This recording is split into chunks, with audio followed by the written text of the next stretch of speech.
Hi guys, in this video I'm going to go through how to do the calculations for the bottled water experiment to find out how much sodium bicarbonate is in bottled water, and I'm going to go through how to do these calculations using a set of sample results.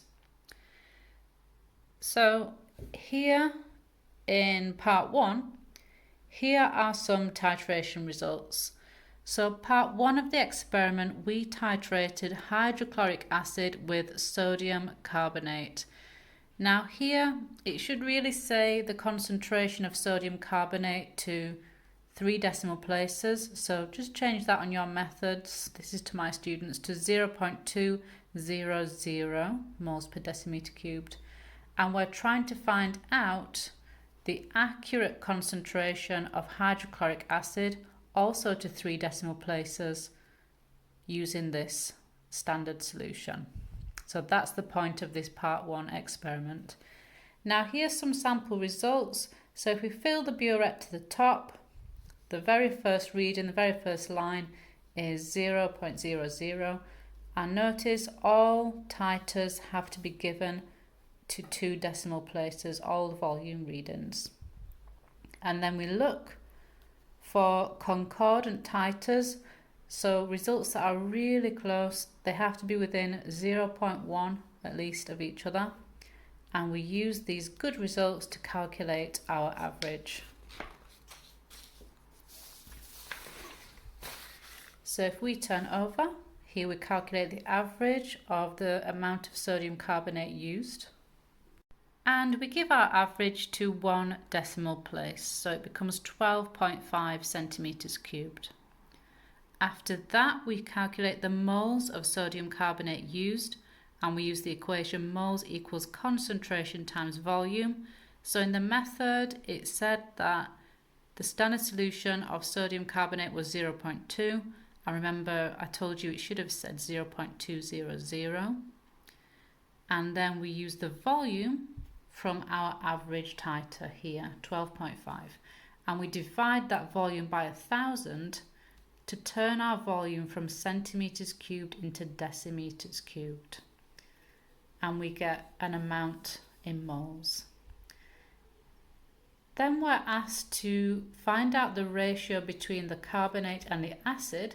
So if we look at the balanced equation at the top, there's no numbers in front of each of these chemical formulae, and when there's no numbers in front, we say we've got 1 lot of this and 1 lot of this.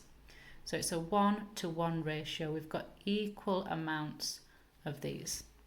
So whatever moles we got here for the carbonate must also be the moles of the acid, so we just write this number here.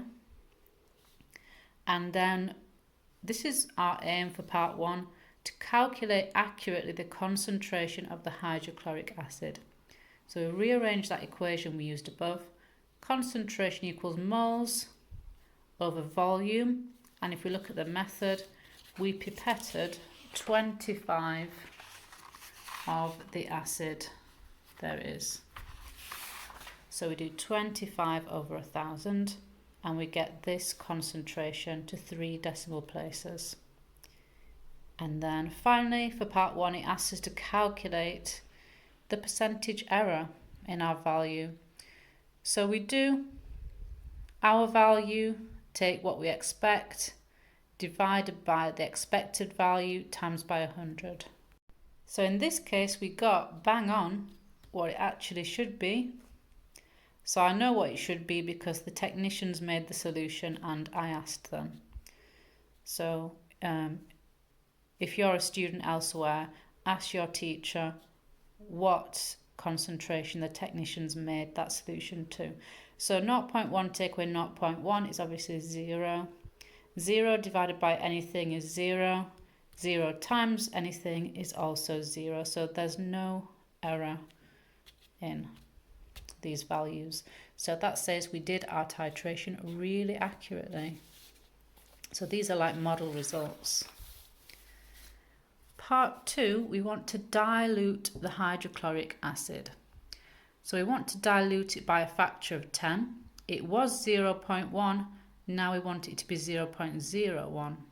So we can just look at that and figure it out, or we can use this equation called M1V1 equals M2V2. So I'll briefly explain what's going on here. The M1 is the starting concentration or the starting molarity. So molarity is just another word for concentration. M, that's where the M comes from. So M1, our starting concentration.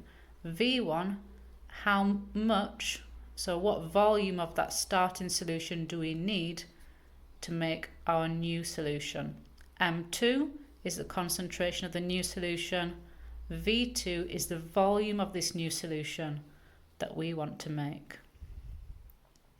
So the thing we don't know here that we want to work out is V1, how much of the initial solution do we need?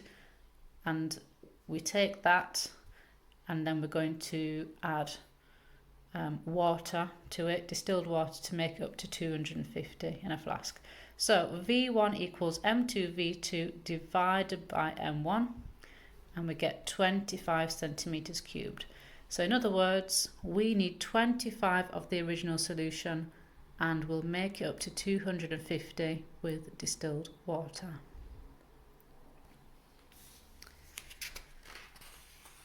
Okay, so the final part of this experiment, with our new diluted hydrochloric acid solution, we're now going to use the bottled water. So I've got some titration results here. We can finally find out the concentration of sodium bicarbonate in the bottled water. So you should get something around 5, so quite small titer values for this one. These are the 3 concordant titers within 0.1 of each other. So we use these to calculate the average, which is here, averages to 1 decimal place. We calculate moles of acid used, concentration times volume. Remember to use the new concentration, so the new diluted solution that we use in here. It's a 1-to-1 ratio again, it's that same equation. So moles of acid equals moles of carbonate.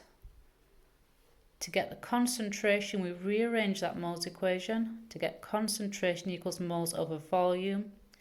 And we use 25 because if you look at the method, we use 25 of the bottled water.